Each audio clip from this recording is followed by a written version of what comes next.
Hello, everybody. Today I'm talking about the disruptive Rahu Ketu and how to calm them.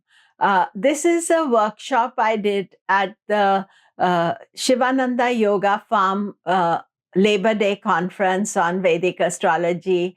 And Rahu Ketu, they are shadow planets, hard to understand, and they deal with the deep down inner conflict. And it is very important to understand their role, how to deal with them. So let us explore.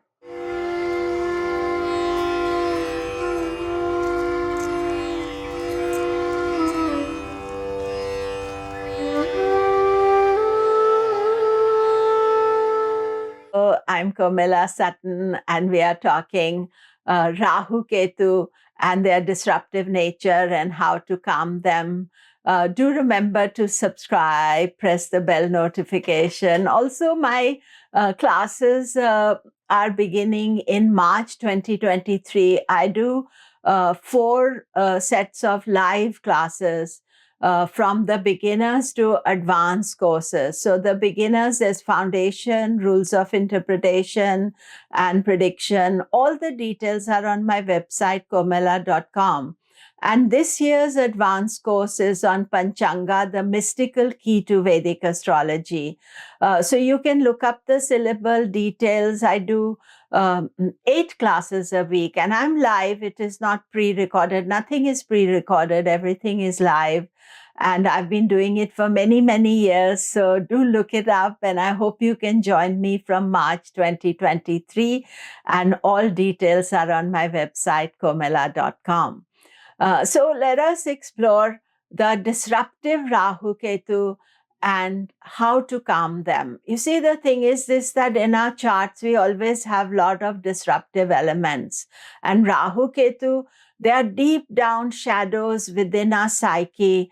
That is a conflict that we are trying to understand and trying to make sense of. So I did this workshop. I think it was really quite good, and I want to share with you. And do leave me a comment so that of how you enjoyed it.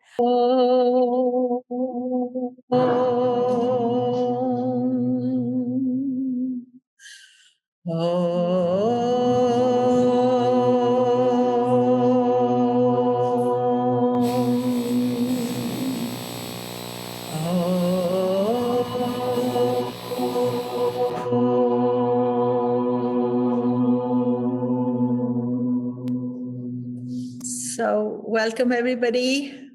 Today, after all the calmness, we are going to talk about the disruptive influence of Rahu Ketu and how to calm them. So this photograph I took at a temple in Kerala. It is called Manarsala. And this is a specific temple people go to visit for Rahu Ketu remedies.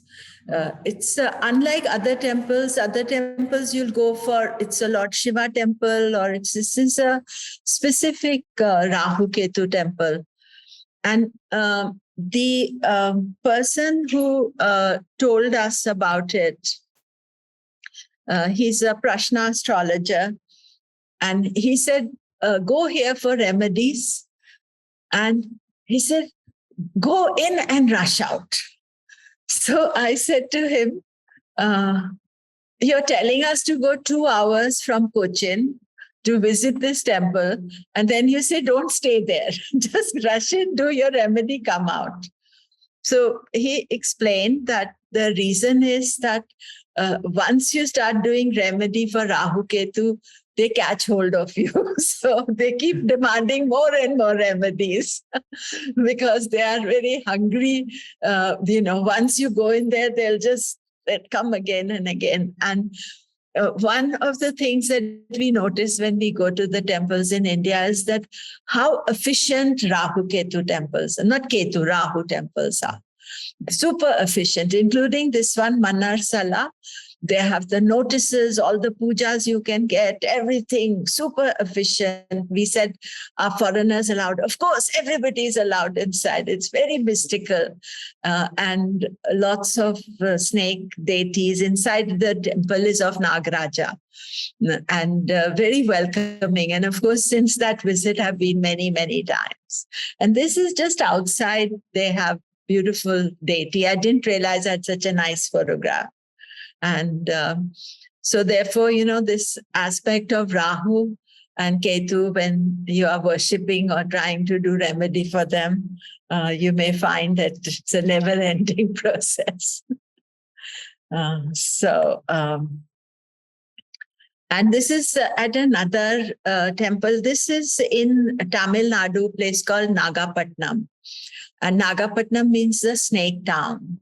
And this is also a beautiful temple for Nagaraja, the Lord of the Snakes. So again, people go and worship here. And the whole town is built around this place. And actually, there is more historical significance there, that there's mountains there called Mahindra.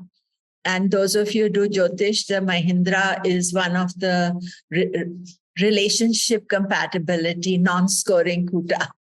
And the mountain is there. I haven't visited the mountain, but it's around that area, right at the bottom of India, Nagapatnam. And so a really beautiful temple to visit for Rahu Ketu. And they kind of talk about, the snake visited us here. So normally people are very scared of it. And then they have the snake came and visited and shed his skin. So that is like a super nimitta for them at the temple. There's no snakes around there except these, the stone kind. But there was a guy talking about it. Very, very beautiful temple. And we were supposed to go, and COVID came, very appropriate.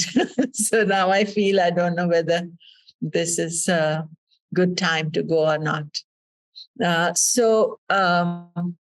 Going to do a little mantra. And again, you see here, Lord Ganesha. And those of you who want the presentations from yesterday and today, I'm going to share with Swami Adi, so that you can email me as well, but I'm very inefficient on it. So if I send it to Swami Adi, then he will share with you if you want. So you can ask him. So this is a lot of things in the Sarpa temple. They always seem to have Lord Ganesha there. And people make an offering to him also with turmeric and water. So you can buy, there's a little shop there, you can buy turmeric and water, and they have mugs, and then you go around all these and pour. So turmeric is an antidote to poison, so that's why the turmeric is there. And that's why they say you eat turmeric, you have turmeric tablets or things. We have enough food in Indian food. Turmeric is there. Om Gam Ganapataye Namaha. Om Gam Ganapataye Namaha. Om Gam Ganapataye Namaha. So today is rather very special day. I don't know whether this is covering it. Let me see if I can move myself. Yes. So I'm going to recite 16 names of Lord Ganesha. And this is, today Panditji did 32 forms of Lord Ganesha. So there's something to do with number 8 that is connected to Lord Ganesha. There's a pilgrimage, Ashtavinayaka, which are 8 Ganesha temples you visit there. This is from the pilgrimage of Ashtavinayaka. And then there are the 16 names of Lord Ganesha that you chant instead of chanting 108 names. And then there are 32 forms that you just heard about. I missed the class because I was preparing for this. But I wasn't going to do it, but I thought, this our Labor Day program here is on a very, very auspicious time because normally everybody thinks that we are celebrating Ganesh Chaturthi, which is the fourth day of Lord Ganesha. But actually, it is followed by Ganesh Navaratri. That's the correct name. Panditji told me earlier today. So that's why he had to go back, because it's part of the Ganesh Navaratri at his temple. So they're in the temples all over USA as well. You can go. They will have the deity of Lord Ganesha, and people come there every day to worship him. And then on the 10th day, we have Visarjan. So Visarjan means that you take the deity and you take it to the river, local river or sea, and you let it go. Now, one of the things that in a more modern world we have to be concerned is that you should not buy the deities that are painted, because you're polluting the water. And I remember here once we did here at the ashram, Swamiji had clay and we all made our own little Ganeshas, and then we did the Visarjan in Yuba River. But I was telling my students, we can do a virtual Visarjan, in the sense of virtual puja. And over this period, you all here and have attended a lot of pujas and mantra chanting and all that, is that you can think about that what are the things that are blocking you, because what Lord Ganesha does, he removes the blocks. And especially even Rahu Ketu or Saturn or anything. So you're not asking that please unblock, because, the intention may be to remove a much bigger block. You're saying, okay, give me traffic jam. But there may be something much bigger removed. So you're just doing your sadhana during this time. It's a purification aspect. And then on the last day, the Visarjan day on 8th of September, that means then you're letting go of it. So you're not continuing after that as well. So you could do just the Om Gam Ganapataye Namaha mantra and do it 108 times. It takes about 3 to 4 minutes to do it. You have a mala, do it, or if you know more. So in honor of Lord Ganesha, I've been doing this mantra for in my class, and I thought I will share it. And this photograph is Lord Ganesha from Ashtavinayaka. And Ashtavinayaka, there are 8 Ganesha temples, and all the color is orange there. So all the Ganeshas are there in different forms of orange, and it's a very beautiful pilgrimage to do. So we are doing the pilgrimage as well. And Ganesha is also the deity for Ketu. So we are at past life karma, removing the blocks from past life. So these are the 16 names. So you'll get it in your presentation. So you can get. Om Sumukhascha Ekadantascha Kapilo Gajakarnaka. Maybe you can repeat it. Om Sumukhascha Ekadantascha Kapilo Gajakarnaka.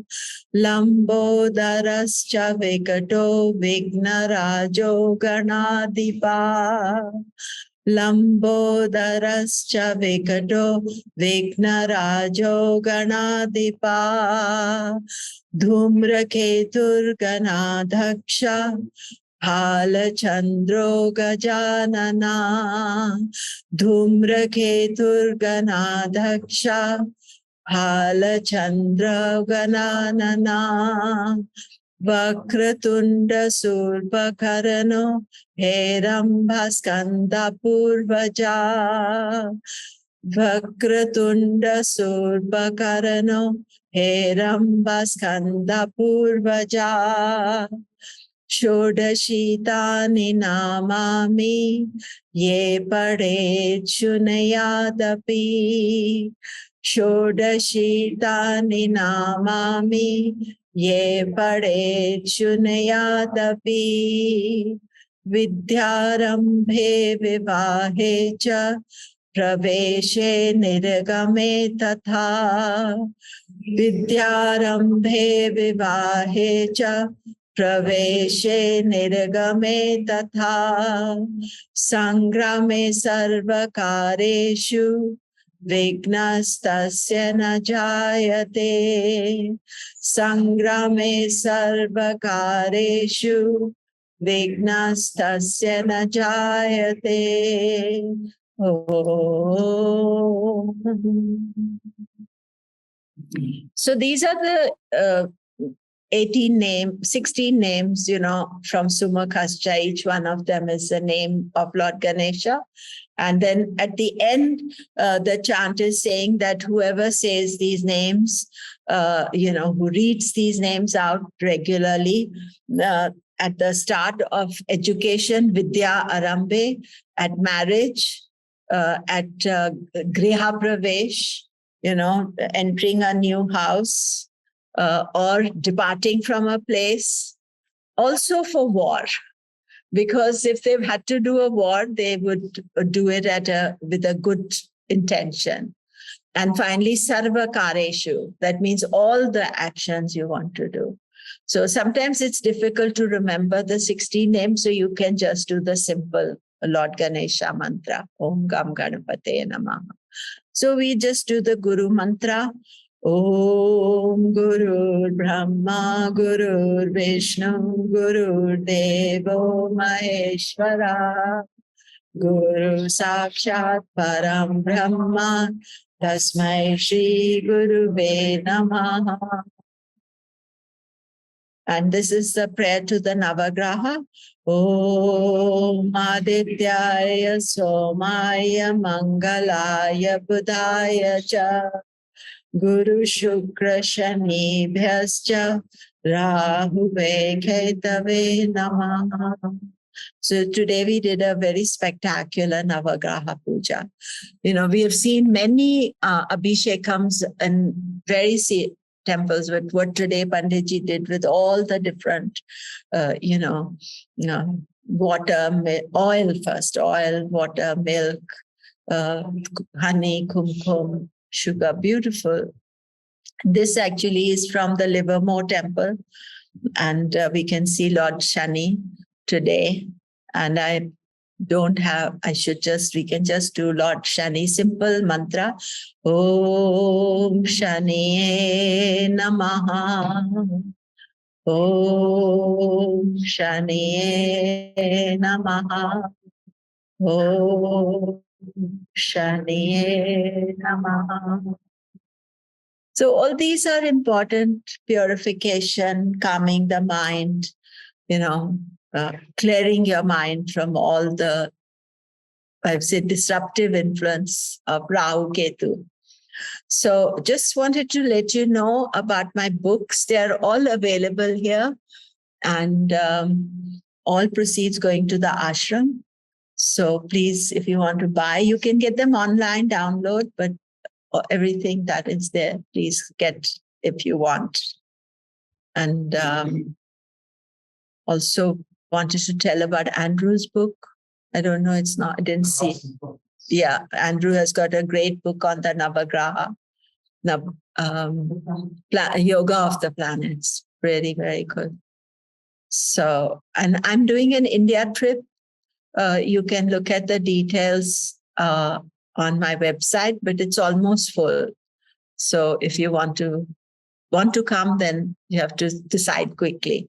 And my website is komilla.com, but this photograph is beautiful. This is a Dakshinamurti.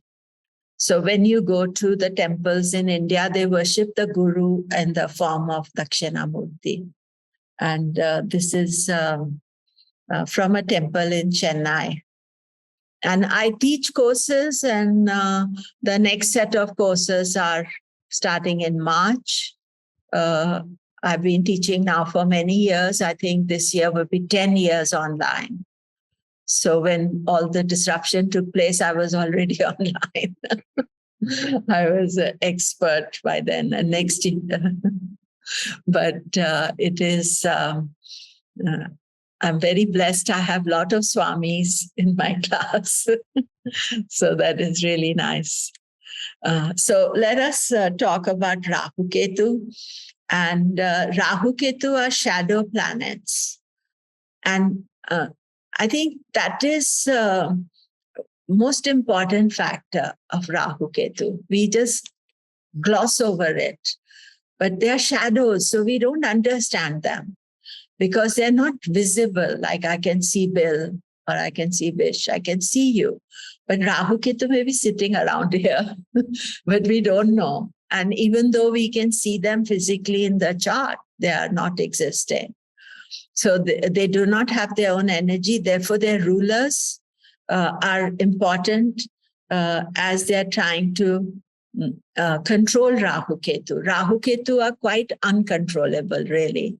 So I think this more better word is manage them.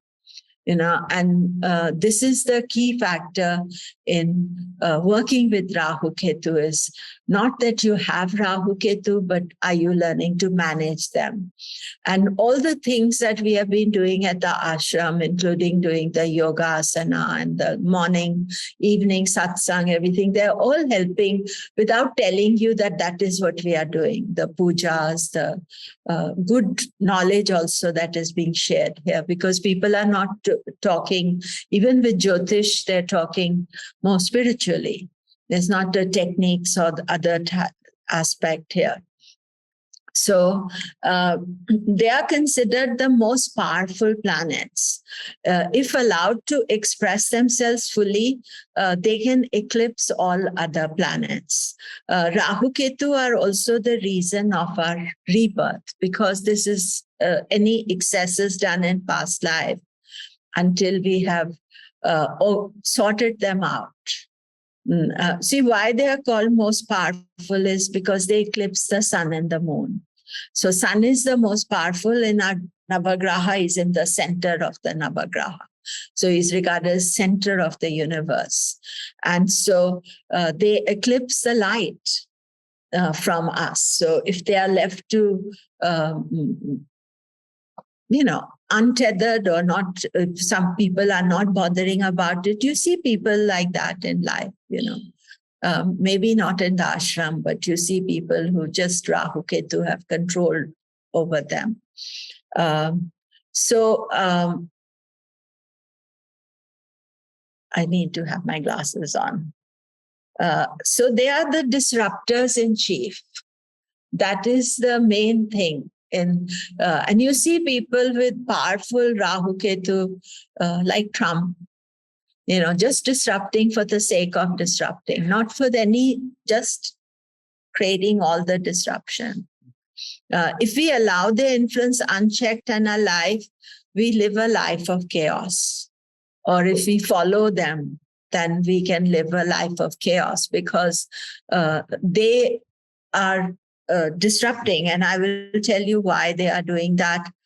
And Rahu Ketu represent karma from past life that has remained unfulfilled. So yesterday I spoke to you about the difference between the karma Saturn represents and the karma that Rahu Ketu. Rahu Ketu is, something that is not finished. So they feel they have to finish it now. And that is why what was left unfulfilled, that's why you take rebirth, because you've still got karma to deal with, work with. And Ketu is past life. So Ketu represents the attachments of the past life, things that we are attached to, but remember they're shadowy. So a person may talk and say, no, I don't have any attachments, because they don't understand there's something holding them back. So there's something that is, we are attached to this life also. And Rahu is trying to fulfill the unfinished desires of past life. Rahu is the bucket list of our life. There's always something, and then you finish something, then Rahu says, oh, but I didn't finish this. So there's always more. And with the desire, again, the management of desire. How much can you consume? How much can you want? And so these are things that you are guiding people. See, you may be yourself quite able to handle some of the things. Sometimes you don't know, it's just obsessive, and Saturn is the karma we have to face. Rahu is the unfulfilled desires of past life. Now, Saturn and Rahu, they say Shani, is it Shanivat Rahu or Rahuvat Shani? Shani and Rahu are similar. But there's a difference in them. Professor Jayashekhar said that Saturn and Rahu's similarity is in their, determination. Because we asked him what is the difference, because they behave, but they don't really. You tend to think, oh, Saturn will behave like Rahu, but it's not that. They're both determined to get their message across. So whatever the message is, they are determined. And if Rahu is caught hold of you, is determined that you must get the message. And Saturn does the same thing, which is why today Panditji was saying that when Saturn Dasha comes in the beginning, sometimes it's more difficult because, you're getting used to a new thing, and then later on, it sort of eases its impact, but he's determined that he has to do something, and he's trying to shift your consciousness, and Rahu is just as determined.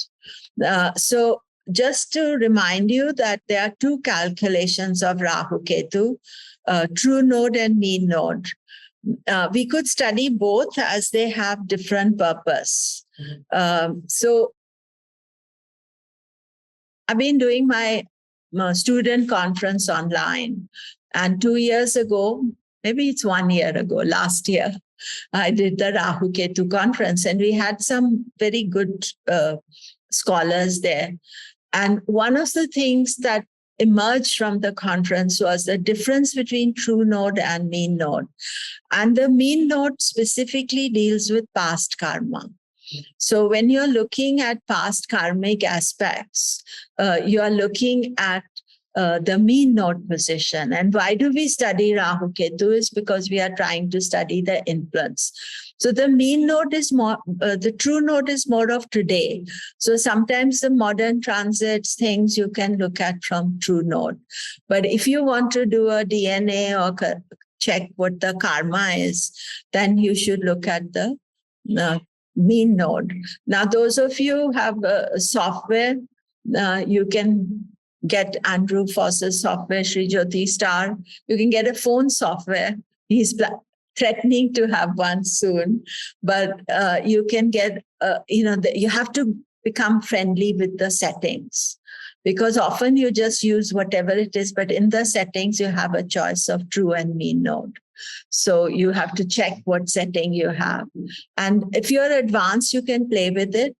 But definitely in my experience, I've found that it's the true, the mean node that really works and gives the answers.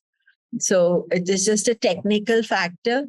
And then a lot of people say true node is more precise and all, but that is what emerged after years of trying to understand the difference. So, and so in studying Rahu Ketu, you study them together, but you also study them separately. This is really a wonderful photograph of Rahu. You see that he is, he's got a black, circle, like a disc around his head, and it's just the head. And there's the moon there because he's eclipsing the moon. But the belief is that Rahu's disk is the same size as the sun, because in the mythology, somewhere he's actually connected to the sun. He's also, one of the mythologies of Rahu connects him. His father is the same as Surya's father, and they hate each other. So Rahu wants what Surya has. But the shadowy nature. And here you see that there's only the head. So there is no body for Rahu. So when you are analyzing Rahu, you must be aware of this factor that he's not complete. So that is why his influence in your chart is never complete. And his knowledge is never complete. That because he's only half the story. And these are just aspects of his co-ruler Aquarius, exalted in Taurus, debilitated in Scorpio. Mool Trikona is Gemini. Sage Parashar also gives rulership of Rahu to Virgo. Given in Brihad Parashar Hora Shastra, chapter 49. He gives it in the middle of nowhere. So if you are reading Brihad Parashar Hora Shastra, then you'll suddenly find the rulership. So Rahu to Virgo, Ketu to Pisces. So this is an extra rulership. And then there's an important position of Rahu that is very troublesome to us. And this is the Marana Karaka Sthana for Rahu. So if you have Rahu in the 9th house, then I always think, because I have many Marana Karaka Sthana planets in my chart.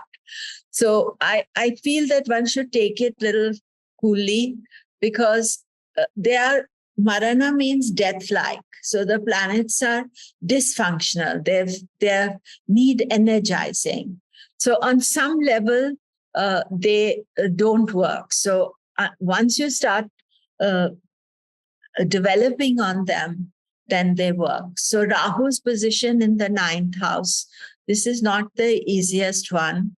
And Ketu is regarded as Moksha Karaka, so does not have a Marana Karaka Sthana, short is MKS. But Ketu, some people say 4th house Ketu is Marana Karaka Sthana. Now, what I have found personally is that Rahu definitely in the 9th house, because 9th house is house of Guru. So if Rahu is there, then Rahu becomes the Guru.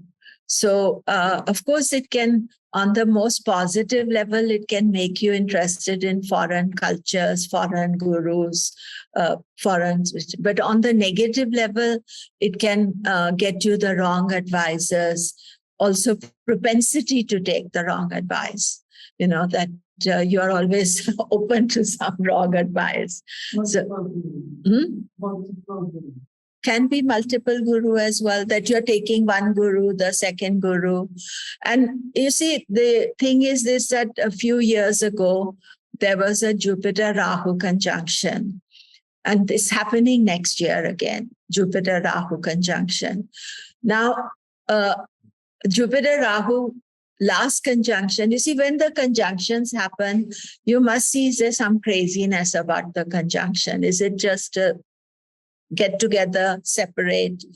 So last year, 2016, Jupiter-Rahu got together and Jupiter retrograded the day of the conjunction. So for 6 months, Jupiter-Rahu were together, coming backwards. And the two well-known activities of 2016, one is the emergence of Donald Trump, and the second is Brexit. And both Andrew and myself, we are British citizens, and how much chaos it has caused, Brexit, and so much sorrow. And what were they saying? Don't listen to the gurus. That was the mantra at that time. Oh, the advisors are saying, no, nothing is going to happen. We're going to have $300 million. This is what Trump said, fake news, fake everything, and then people listen to it. Why? Because that Rahu, Jupiter were together. So fortunately, this year, Rahu, Jupiter are coming together. Only they'll be together for 5-6 months, but by degree, only end of May. So they are going to be together, but only, and then they'll go separate ways. They're not going to be, Rahu's going backwards, Ketu is going, Jupiter is going forwards. But definitely for us, it is something to watch. But I remember 2016, and we kept on saying as astrologers, Rahu, Jupiter, listen to the gurus. I mean, any level of guru was being disputed. in politics. And so the average person is very susceptible to TV and news, and all those medias we tend to think it's controlled by uh, Mercury, but it's also controlled by Rahu because it's all these shadowy worlds, where you are operating on, and there's a lot of stuff. So the ninth house Rahu, if misused or not used at all, you see, then Ayurveda, they say you must use something properly.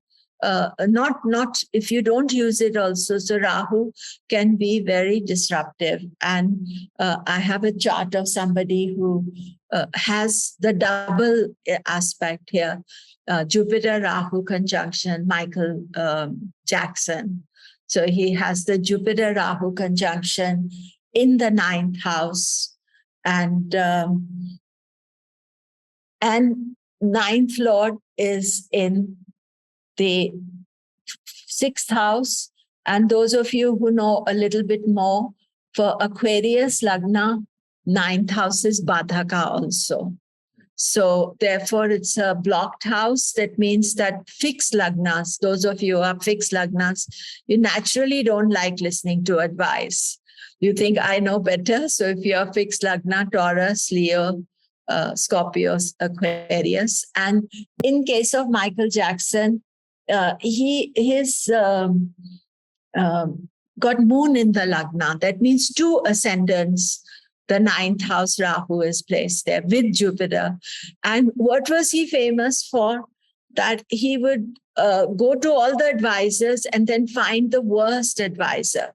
The doctors who were willing to give him propofol to go to sleep at night, the different doctors. Actually, his time of birth I got from Christina Collins, and this was given to her by Chakrapani after Michael Jackson. Chakrapani gave this time because he went 200 times to Chakrapani. Chakrapani is a very respected astrologer, Jyotish astrologer. He's been here as well. But you see and it rings true because you see the fact that he was the Rahu in with Jupiter, so that the guru is, and then he had a difficult relationship with his father too. And the father was monetizing them from childhood and making them work hard and everything. So, there are two factors about that. They were extremely poor. So the fame brought them out of poverty. But then, the fame itself is a bad friend, I think. So, addiction, wrong advice, all the things that Michael Jackson. And Aquarius co-ruler is Rahu. So you see that ninth years. If I like to look at both the rulers. So Saturn is in the 10th house. He's interested in his professional success, and Ketu, Rahu in the 9th house. So you see that Marana Karaka Sthana. I think this is a very good chart for that. And so then Rahu also is the outsider. So people who have a predominant Rahu, they always feel they don't belong. They feel they don't belong. They don't belong anywhere. Wherever you take them, they don't belong. That's why sometimes they say that Rahu is better living abroad to your birth country. So foreign, different, he's demon among gods. He's a god, demigod, but he's a demon among gods. So, and he brings dissatisfaction. One of the biggest thing about Rahu is that he makes you feel very dissatisfied with your lot, whatever that may be. The plus point of dissatisfaction is it can make you achieve a lot of things. It can make you succeed a lot. But the minus point is you're very unhappy with whatever you get. And what I noticed, I was in Rahu sub-period, and suddenly I'm feeling dissatisfied because it's a shadow. So life is perfectly fine. Everything is fine. I'm thinking, I should change my home. I should do this. I should do this. And then knowing what was happening, I said, no, that is Rahu speaking. Be calm about it and stay away from it. So the dissatisfaction of Rahu, this is one of the big disruptors. And I ask people who start Rahu Dasha, do you feel dissatisfied? And they all report back to say that, yes. They don't know why, but suddenly they feel this is not, and they feel like an outsider, that they don't belong. And sometimes, you may go back home thinking, okay, if you come abroad, I'll be like, belong back home, but you don't, because you're an outsider. Especially you have Rahu in the Lagna, in the first house, then there's a very much outsider energy. And you can thrive on it, or you can, everything you must understand that you can thrive in a positive way, or it can lead you down the wrong way. So that is the thing with any of the astrology messages also. And then we come to Ketu. I love this picture of Ketu. He's got no head. And he's riding an owl. And you see what the owl does? He's up at night and is awake, sleeping during the day. I used to have an uncle, and when I was a child, it was maybe a grand uncle, and we were living in Delhi at that time. And all the family used to say, he's crazy. He gets up at 9 in the evening and he walks around. Those days, Delhi was very simple. If you've been to Delhi, it's chaos now. And even at 9 at night, there'll be enough traffic. And he'd be walking from this, I think it's called Kasturba Gandhi Marg. It used to be called Curzon Road, to Connaught Place. All night he would walk, and then 6 a.m. he'd go to sleep. And he had a big inheritance, so he was living in this grand house, everything. So that was, I think of him as Ketu, that people doing something. Of course, there may be people doing night jobs. Some people are doing night jobs and they are sleeping during the day. But they may not be crazy. But sometimes with Rahu, this owl mentality that you're doing opposite to what normal people are doing, Ketu mentality. And because Ketu is headless, I always think of Ketu as very hidden aspects of him. So he's shadowy and he's headless. So he's not ready to give you any message. Who am I? What am I? What is my message? What is the past life? Because past life is also secret. We have a huge past life, not just one lifetime, many lifetimes. So the past life is there for us, and we come into this life, we forget it at the time our umbilical cord is, but it's still there. And sometimes you may have talents from Ketu. You may have, a lot of jnana, because Ketu is a jnana karaka. So Ketu co-rules Scorpio. So always when you're looking at Scorpio, you would look at Ketu as well as Mars. I like to look at both. It's exalted in Scorpio, debilitated in Taurus. The thing about Rahu Ketu is they're both exalted and debilitated at the same time. So we recently had Rahu exalted. Mool Trikona is Sagittarius, and Sage Parashar gives Ketu rulership of Pisces. And again, the same chapter 49 of Brihat Parashar Hora Shastra. So I'm Pisces, and for many years I always connect to Ketu as my Lagna Lord. And of course, Ketu is also very much astrology. And when I was trying to lead a normal, practical life, I was very unsuccessful with it. But when I'm doing this alternative aspect, and it suits me. So I always felt that I didn't realize, but then once I started understanding that Ketu rulership to Pisces. So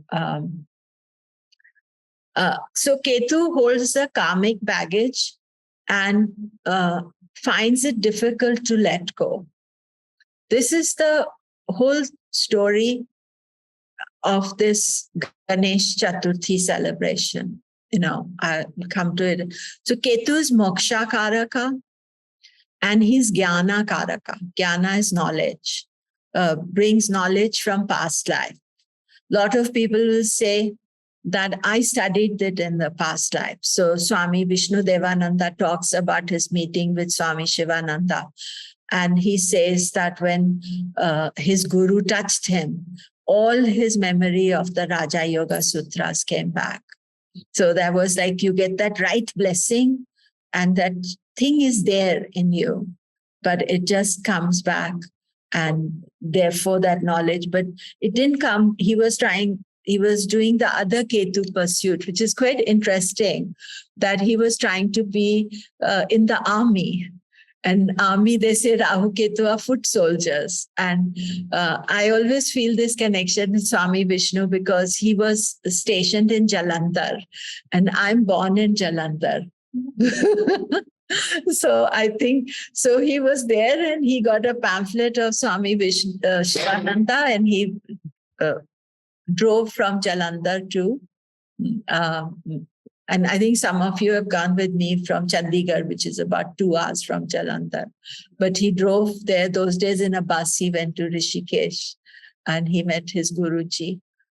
So there has to be some Ketu experience there, which the Ketu, because headless, if it gets the right motivation, the right blessing, which comes not expected, unexpectedly, the blessing comes. And of course, he had the leaflet, he had the calling, he went there, and then he came here. So we are now lecturing in his blessing. So the Jnana Karaka, so that, and what is interesting is that Ketu does not reveal its knowledge only to those who are following a more spiritual path.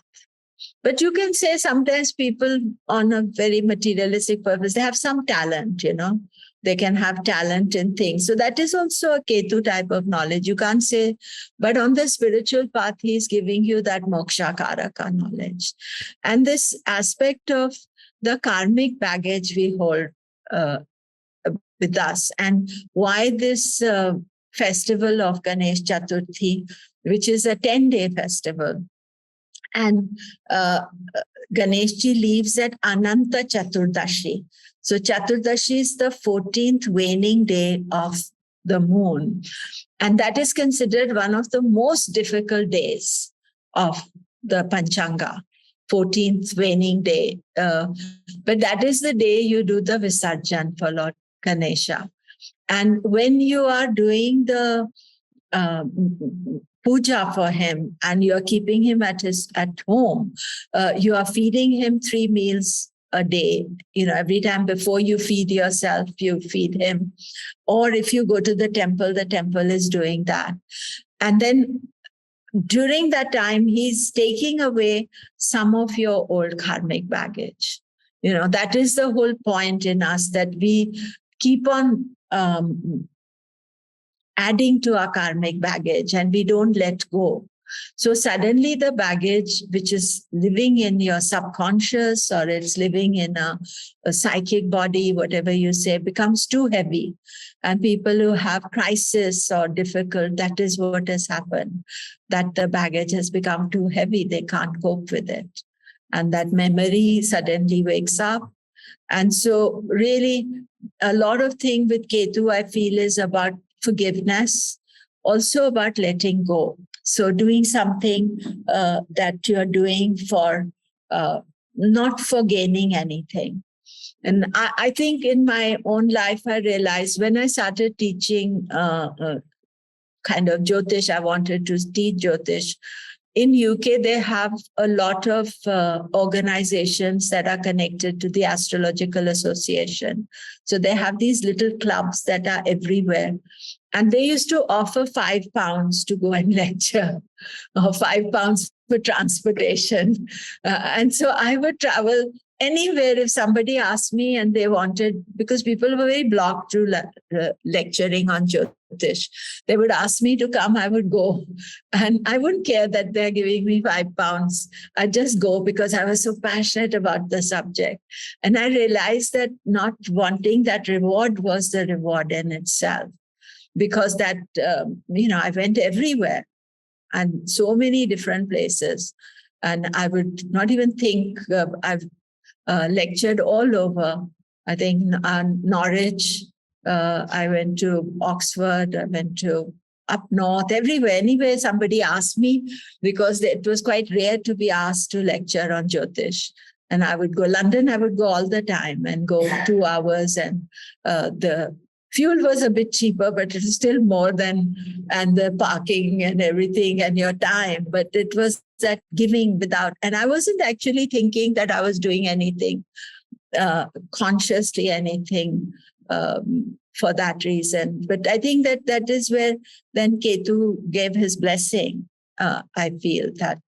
But even now, I get some epiphany at different times. And the other day I felt I got a great link of Aruda Lagna and Upapada Lagna, which I had not thought about before. But suddenly it just came like, I think Panditji was doing today the chanting, and he would suddenly say, "Pat," or something loud, so it was like that. Suddenly I thought, oh, that's something I should explore. So all of you have to think, and then obviously you have to trust your inner voice, what it is telling. And Ketu can be very beautiful. And so here again, this is the two snakes joined together over Shivlingam. And these are all pictures I took. I think most of the pictures today are from the Nagaraja temple.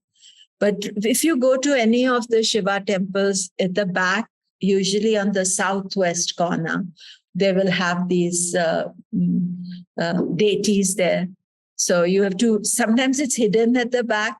So you have to say, where is the, it's usually under the tree, they have these deities there. And this is beautiful photograph from the Ketu temple. And there is a Navagraha shrine, Navagrahas in Chennai. So if anybody goes to Chennai, you have all the Navagrahas within kind of driving distance there. But the Ketu temple is the sweetest. Usually the Ketu temple is very sweet. Rahu is very organized and they want to, and this Ketu temple is very sweet, and the priest was very sweet and very loving and everything. But here you see there's Rahu and Ketu and the two snakes together. It's and they didn't mind you taking photographs, which is the big thing for me. I want to take the photographs, and usually before I go once before. And he was so sweet, and we did all the things, but really nice priest there as well. That makes all the difference. But small temple and all nice, and on the walls there Ketus, and it's really very nice. You've been there, yeah. Right. And so they, Rahu Ketu, they are shadows which have no substance. You can't see them. Only time you see Rahu Ketu is a time of an eclipse, because the darkness you see, that is at, but their influence is very strong. And the sages recognized that Rahu Ketu were important way before anybody in the West or any scientist came and found the eclipses and all, because we had this in the old knowledge that they can bring darkness, but they have a spiritual significance too. I think for me, it was Bipin Bihari's book, Myths and Symbols of Vedic Astrology. In fact, I keep telling myself I must reread it. But his book was a most beautiful book, because he talked the higher vibration of Rahu Ketu and other planets.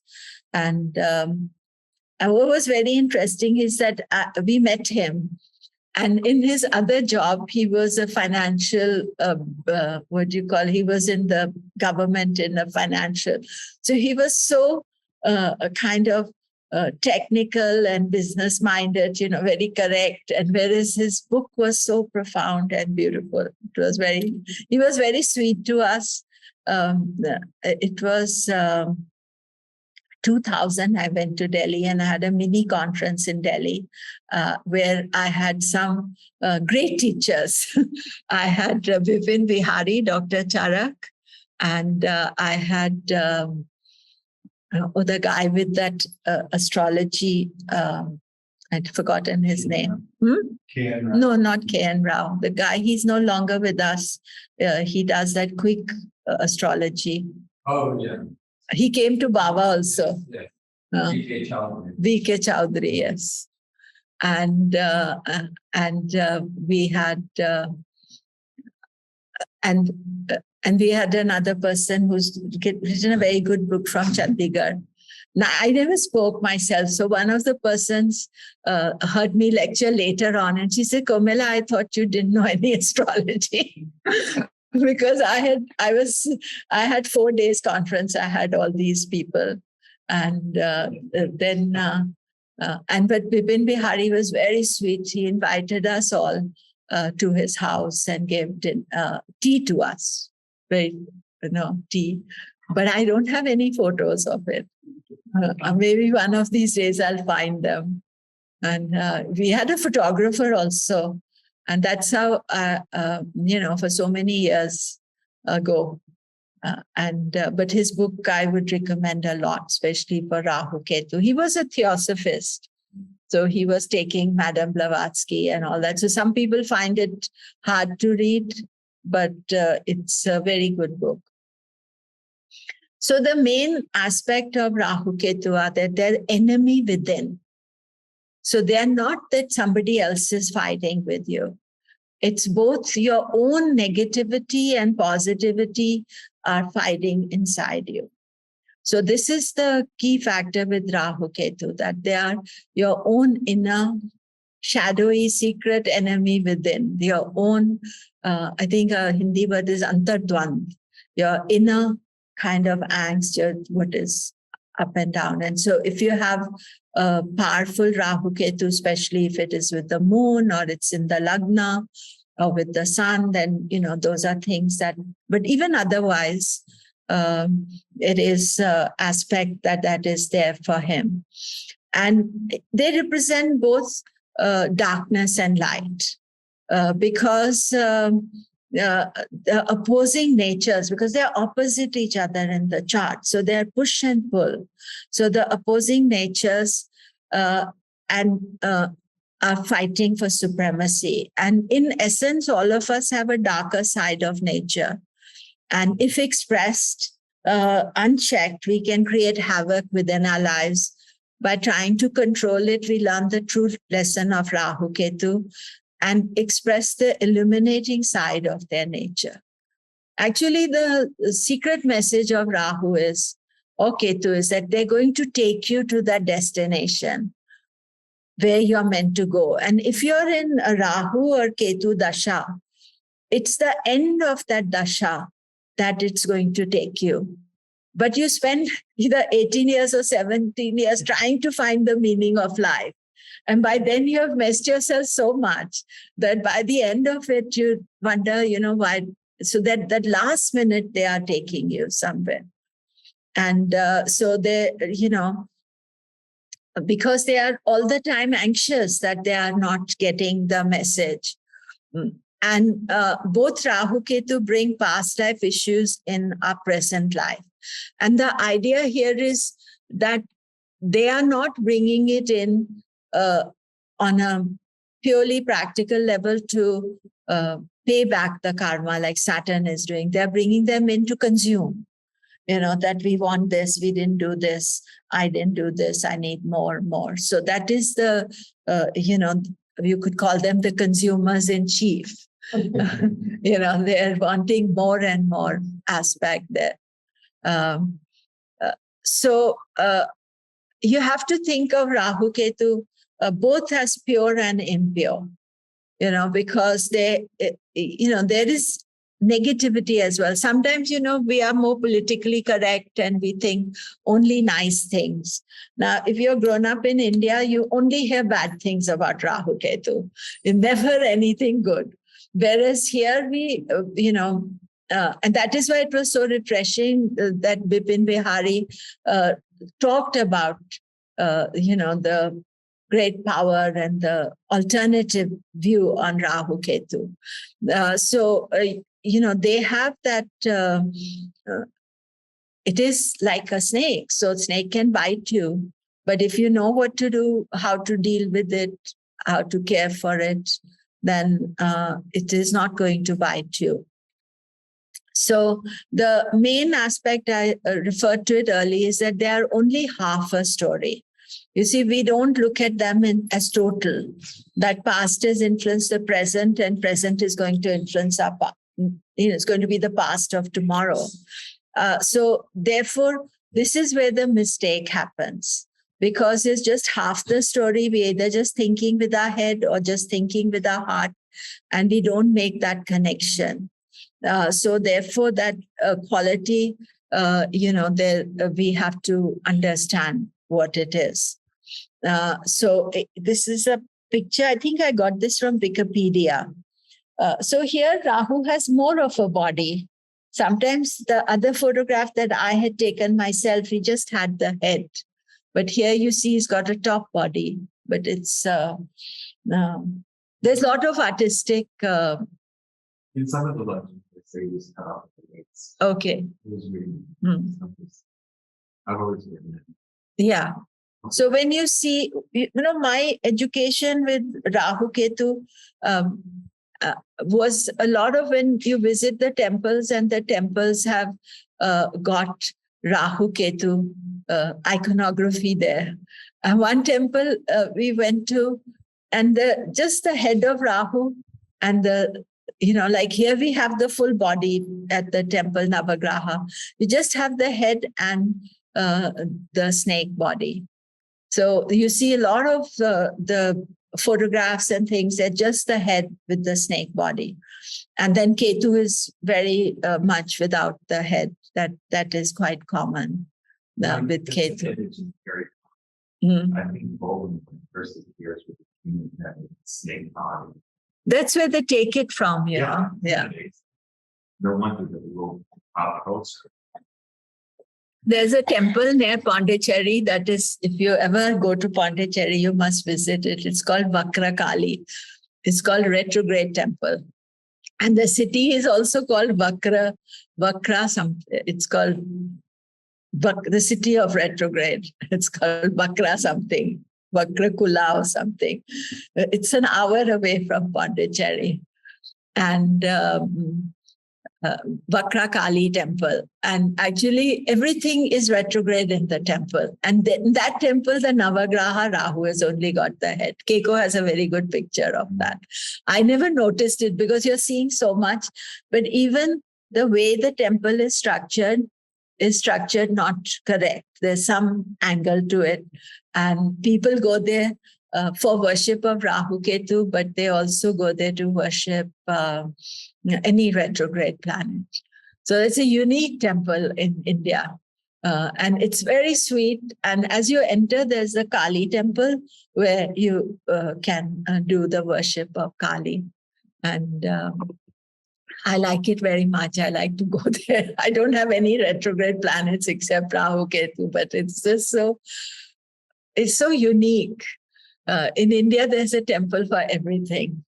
And the Vakra Kali, and especially during full moon, new moon, I think eclipse days, people go there as well. And it's very old. So it's not like a brand new temple.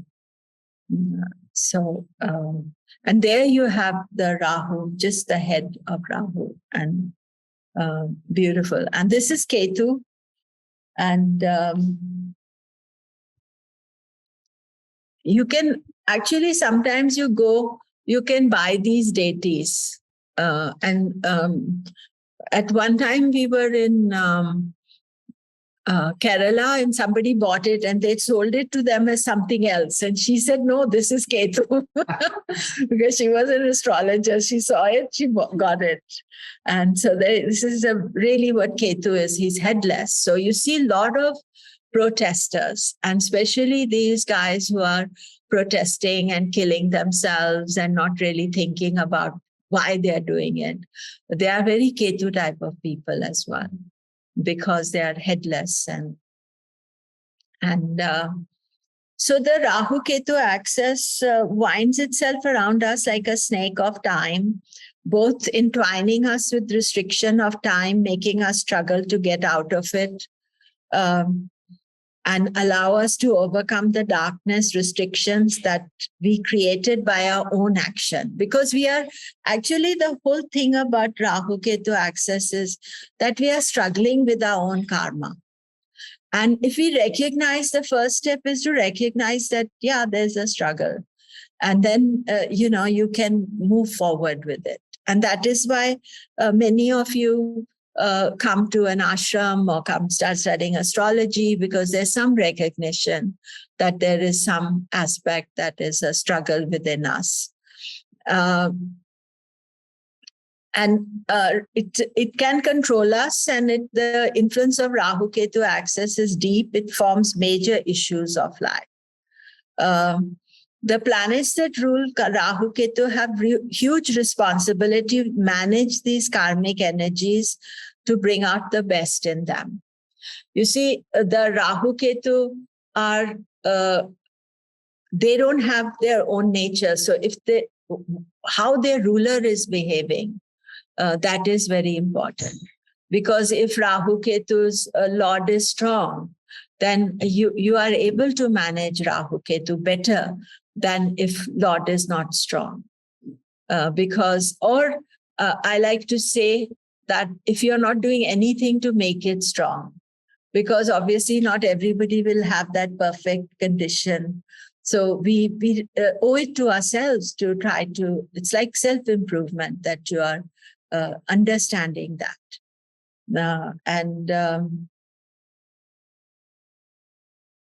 So Rahu Ketu shows the struggles each incarnation brings with it, areas of life that get churned up as we trying to find the meaning of life. And normally the most difficult aspect of Rahu Ketu is usually younger age, because that's when we don't understand what is happening to us. So therefore we are more controlled by the natural, more materialistic quality of Rahu and don't understand Ketu aspects. So the axis is complex, hard to fathom. It pulls you apart and is responsible for the psychological turmoil. So really in all kinds of psychological problems, you'll see Rahu Ketu playing a part. And this is why I also find that certain ages of man are quite important, because Rahu Ketu come back to their position 18 years, 36 years, 54 years, 72 years, because that's when they come back to the natural position. So they kind of get together. And as its main impact is on the mind, it deals with fears, desires deep within your consciousness. Rahu and Ketu both can give a lot of fear, dissatisfaction, but also fear. And power Rahu Ketu have on our life struggles to free us from their influence. And our struggles to free us from escape we must if we are to find that state of calmness and tranquility. We must get out of their shadow and be masters of what they represent. A very simple way to understand with anything is sometimes people have animals at home and the animals have total control over the house. Some people will also say that, my dog has to like the house, then I will buy it. Or they must have a bedroom for the dog and they say, oh, my dog doesn't like it, so I'm not buying the house. Or they have all sorts of, when the dogs are controlling, they're all the time sitting on your lap, doing all sorts of things. So that is like what you don't want Rahu to do, especially if you're not the lovey-dovey, but, in love with those things. So you go to somebody's house and there's totally untrained animals, then that is what Rahu Ketu so means, that if you allow them to do that. So the push and pull of past and future lives is forever splitting us apart. Sometimes we live completely in Rahu, which is the future, other times completely in Ketu. This creates havoc in our life as we become polarized. In their drama, we forget to live in today. So this is something, when I'm doing consultation, I get maximum. Something happened in the past, you're attached to that and you can't let go. And, you can't forgive, you can't move on. Or they're saying, oh, what's going to happen in the future? Will I have money? Won't I have money? Where will I live? Recently, somebody moved from California to Arizona because she said, I don't know in the future will I have enough money. So it's cheaper there. So yeah, maybe it's okay, but work is all here, all the things. But that's a very Rahu situation, that you're suddenly fearful of the future, or always worried what future is going to bring, or what the past is there. I told a client of mine, she had really tough issues. I said, you should slowly try to let go. And she said something very interesting. She said, I hear you, Komilla, but if I let go, then what is left? I can't let go. So I think so, because every time, and she had some really tough aspects in the chart that is there, but you see people, inspirational people, you see their chart and you see their lives, and they're overcoming those aspects. But sometimes you are attached to those things, they're your identity, and so you're not able to let go of that. So you keep on perpetuating the anger and the hatred and things. Something happened 20 years ago, 10 years ago. And then as you're telling the story, it becomes more and more dramatic. And, you've remembered all sorts of things that you had forgotten. That is very much Ketu stuff. And so you see this whole thing about the past and this celebration of Lord Ganesha's birthday and this festival of Lord Ganesha is that at the end of the 10 days, you have to let go. So therefore, on a physical level, if you keep Lord Ganesha at your home, you start loving him and you're giving him food and you're paying attention, and then you don't want to let him go because you think, that's, so that letting go, which is part of the festival, you go and you let it go. That means that some of your issues, not all of them, are let go.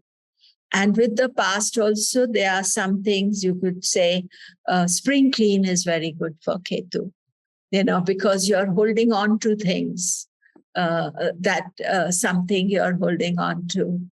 And I was flying. Usually I never tell people I'm an astrologer if I'm flying, because people tell you all sorts of things. And they don't like you and they'll say, oh, I'm not interested in astrology. That's usually. But once I was flying and I was sitting with this guy, and he was an Indian guy, started telling me about that he had gone to visit his guru, and the guru said to him, that you have some broken things in your garage and you should throw them out. And that is why your life is not functioning properly. So he said that he went and he went home and he had a broken clock in his garage. What happens? Something's broken, you put it in the storage. You don't throw it away. So he said, I threw it away and that problem went away. So sometimes this aspect, and I remember telling it to somebody in UK, and they threw something away and their car door was not opening.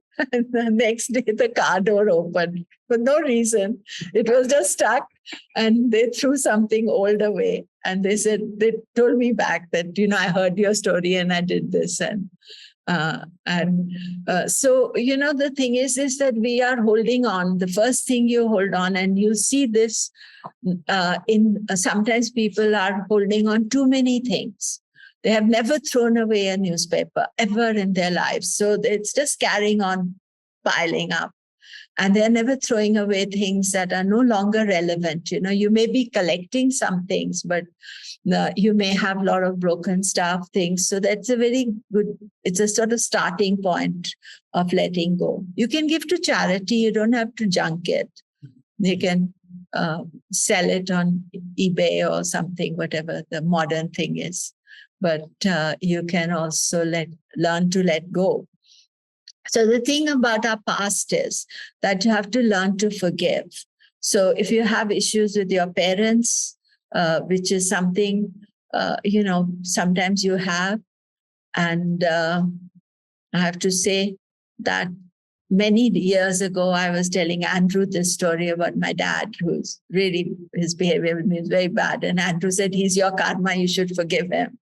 And I don't think whether you remember it or not, but I forgave him that day on your words. And it must be the first or second time we met, or sometime at that time. And that was really good, because every time I would think about it, get angry and then get more frustrated. And then it never changed the situation. So the situation never changed, because he's still the same and I was still the same, but I let him go. And that karma is no longer there. And then when he passed, I got a puja done for him at my temple also. I never had a relationship with him, but I thought, let him go.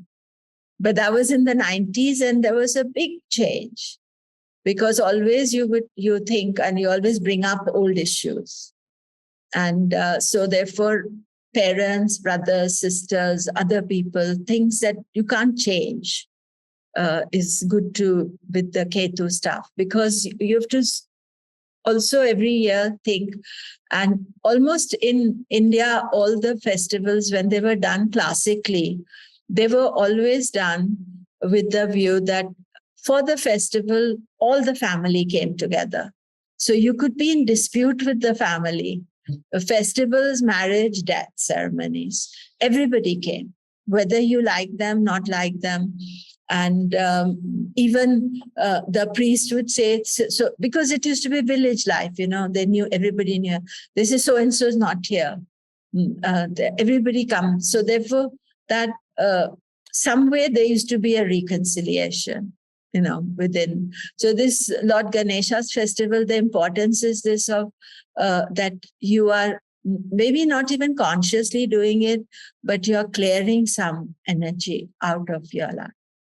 And that is the thing, because the past and the future. So what about today? Because you're not living today. So, they talk sometimes about some great people. They lived every breath. They were present today. So that is the greatness, that if you can, maybe can't achieve it 100%, but if you can achieve it, something. So anyway, this is our vice president here, very Rahu lady. So you can see she has Rahu on her ascendant. She is in Rahu Dasha, Kamala Harris. And so I think she embodies Rahu. She's a foreign person, vice president. And one thing I was thinking today, that maybe if Rahu in the Lagna is there, you may not be very popular, in the sense that people are thinking there's something Rahu-ish about you.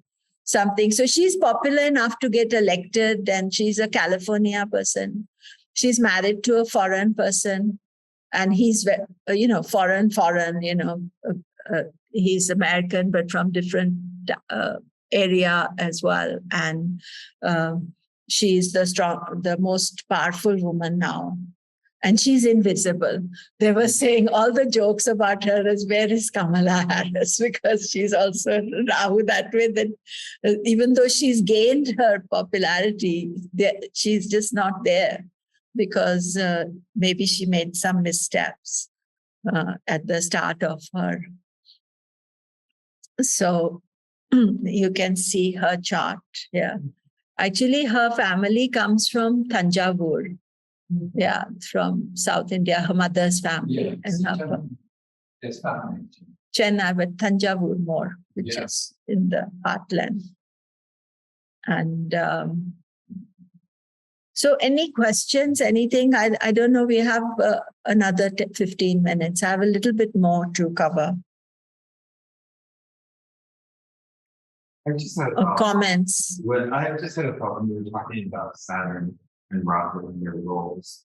I was thinking that the Rahu Dasha period comes before Saturn. So it's kind of like all our massive desires are awakened. Saturn is normally have to deal with it. Yeah. It's just Yeah, I think after we've done all our excesses in Rahu Dasha, then you get Jupiter that calms you, and then Shani comes and says, now let's account for it. You said you want to talk. Kala Sarpa, okay. So Kala Sarpa, that is when Rahu Ketu are hemmed in either side. And this is really the biggest issue with Rahu Ketu is that Kala Sarpa divides the chart. So it makes for a lot of imbalance. So there's an imbalance of personality if you have Kala Sarpa. Because one side is heavy and Rahu Ketu. And if you are a politician, you cut the country into half. That is a difficulty with any politician. You see, I'm always worried about politicians with Kala Sarpa yoga because it's a divisive politics, because Rahu Ketu are cut into half. But in people's chart, when they have Kala Sarpa yoga, there's a great need to find that area of support, because very often the support is missing because people are, Rahu Ketu are in charge there. So they are creating all the negative qualities of their behavior. So the Kala Sarpa, I don't have a chart here of Kala Sarpa, but that is the issue that one has to try to find a way to deal with it. And very often, depending on which is the leading planet, there's a lot of bitterness. You see, in Kala Sarpa, bitterness or dissatisfaction when Kala Sarpa is there. How do you know which one is the leading one? You see, the thing is this, that if Rahu, and let me see, I have charts here. They call it Kala Sarpa and Kala Amrita yoga. I don't like the differences, but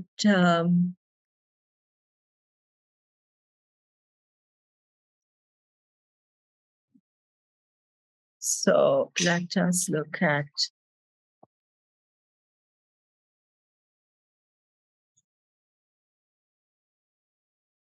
Has anybody looked at the Saints?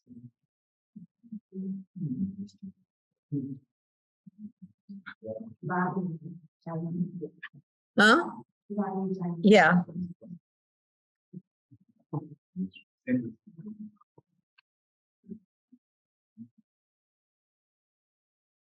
So here is Paul McCartney's chart.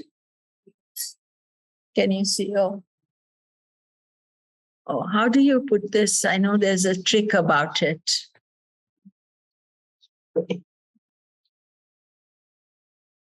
There's a share of this.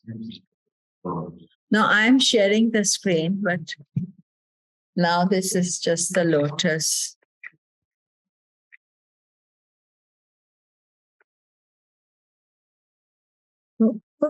Sorry. Because it's connected to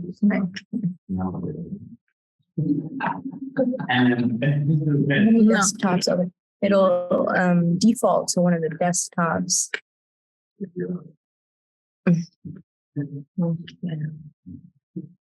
No, you can't see that. Online, you can just drag it. But, where's the desktop? I think one of them you still left there. Ah.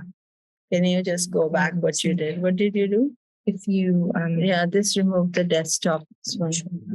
let's see. Oh, wait, still. Let's see. Just try to get rid of everything. Do you need this one? No, Okay. No, it doesn't want to go away. no, we don't want it. And this, you need up. Yeah, Yeah. I need this chart. We don't want to leave the meeting. No. Sorry. Technical difficulty. Sometimes if you click the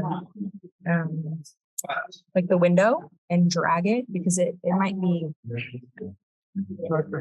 it's like showing this screen. It's like imaginary screen. So if you drag it. Just click stop share. It'll turn the red thing.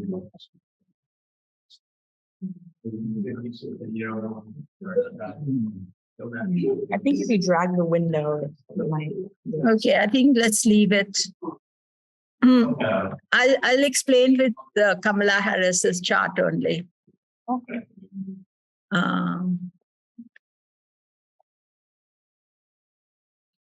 So basically, in the chart, you see if Rahu is coming over the planets, the mouth of Rahu, then that means that if the planets are under Rahu, that means it's retrograding back over the planets, being consumed by the planets. I think that is the rule. I'll show you in person. Yeah. So Jupiter and Moon in this chart would be heading into the mouth. That's right. So Rahu is going backward. So Jupiter, just immediately after birth, first transit of Rahu would be over Jupiter, then over her moon. Right. Hmm. Yeah. Yeah. Hmm. So that's where you look at it. And in Kamala Harris's chart, you see the outsider factor. Even as a child, she was bussed out of Berkeley to study somewhere else, and her whole story is like that has affected her a lot because she was being treated as something different because she was colored and she was half black and half Indian. So she was rare thing in the 60s. Or when is she born? Yeah, 60s, 70s, early 70s. So,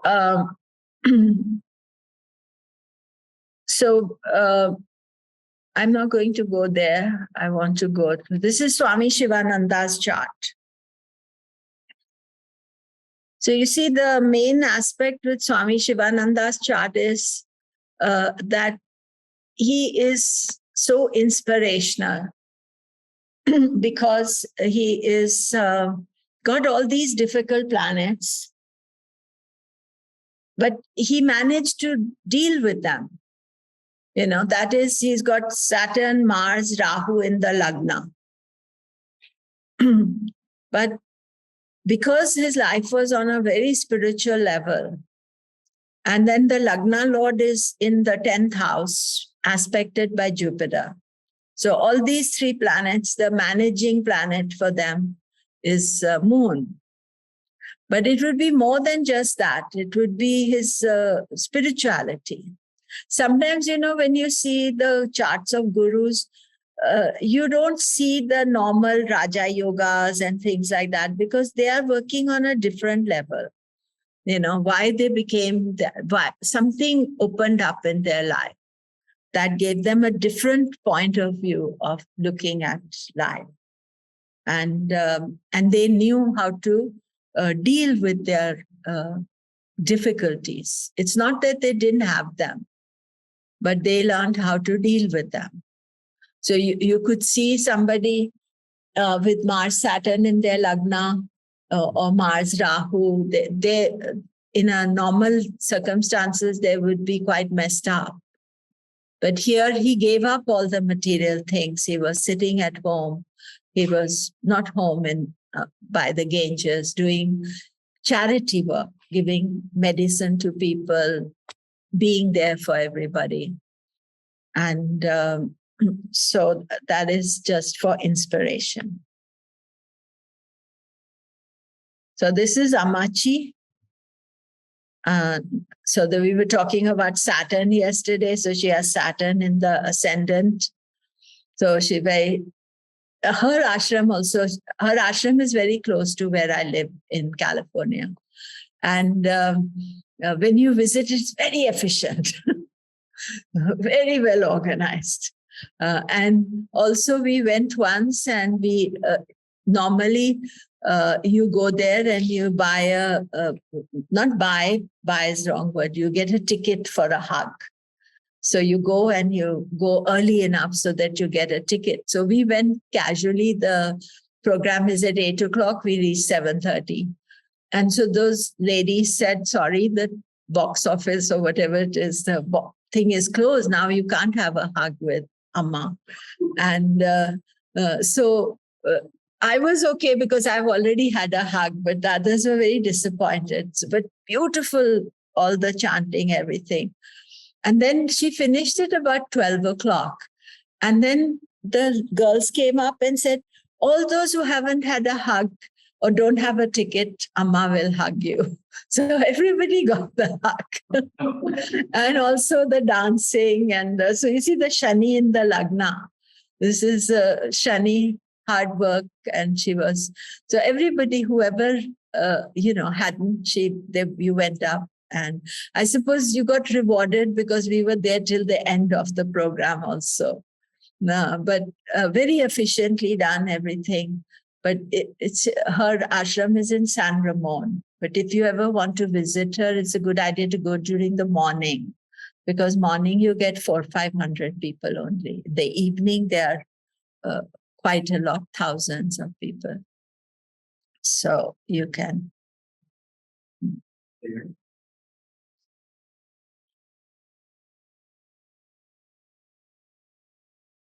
So just want to talk about the eclipses, because we are going to get eclipses next month. And just finishing quickly, Rahu Ketu create eclipses. Every year you have 2 solar, 2 lunar at least. Sometimes you'll get a little bit more. And usually when full and new moons are close to Rahu Ketu. So at present, Rahu is in Aries, Ketu is in Libra. So that means when Sun goes into Libra, then we are expecting an eclipse. So these are just for your information. I'm not going to cover it. 25th October is a solar eclipse. It's partial eclipse. And 7 degrees 49 Libra. And 8th November is a lunar eclipse. 21st of 21 degree. And then 2023, 19th of April, solar eclipse at 5:39. Actually, we have our Baba conference at this time. And we were thinking we should have a physical presence, but because April has got the eclipses, we are going to be online for 1 more year. Because usually doing a conference during that exact period when the facility is available, we have the 2 eclipses happening there. So general idea is that during eclipses is best to keep life simple, not to do things. And with the eclipses, it's better to have a solar eclipse first than a lunar eclipse. Because lunar eclipse precedes the solar eclipse, it heightens the emotions, and then it's a double heightening of emotions. So in 2019, 20, 21, I think all the lunar eclipses came before solar. So as if we needed some extra help for emotional, this thing. So now we go to the remedies. We're running a little bit... but yes, wish. How much time around the should you take it easy? Usually the week of the fortnight, but normally just the eclipse day, 1 day before, 1 day after. It's just, you see that the emotions are a bit stressed at that time. And definitely not go to big groups or crowd of people. It's usually just around that time. As the eclipse is over, the energy. But I usually keep that the week, the fortnight, start of this eclipse to the end period. I always try to keep it simple. So Rahu Ketu are the nodes of the moon, therefore they impact the mind. So the remedy is done to pacify the mind. A lot of remedies are similar to for Saturn, Rahu, Ketu. Mind creates maximum trouble if it is unsettled. Doing remedies to calm the mind, yoga, meditation, fasting, mantras, prayer, all these things are helpful. You know, the Ashtanga yoga, the 8 limbs of yoga that you follow, meditation, something like, you know, I find so many times people come to the ashram and they don't attend the satsang. So that's a free thing you're getting to calm your mind. You know, you have to try to come to the satsang in the morning and the evening, because that is the, you know, the real gift of, because you get the meditation, you get the chanting, you get thing. But sometimes, you know, mind can be blocked to that. Then dana, donation, seva, service to others, karma yoga, voluntary work without expectation of reward. Mantra chanted regularly to help heal the subconscious. So that is a personal effort you have to do. Prayer to pacify planetary deities. We did that already today. So you're here, you got the prayer, you got the mantras, you got all that.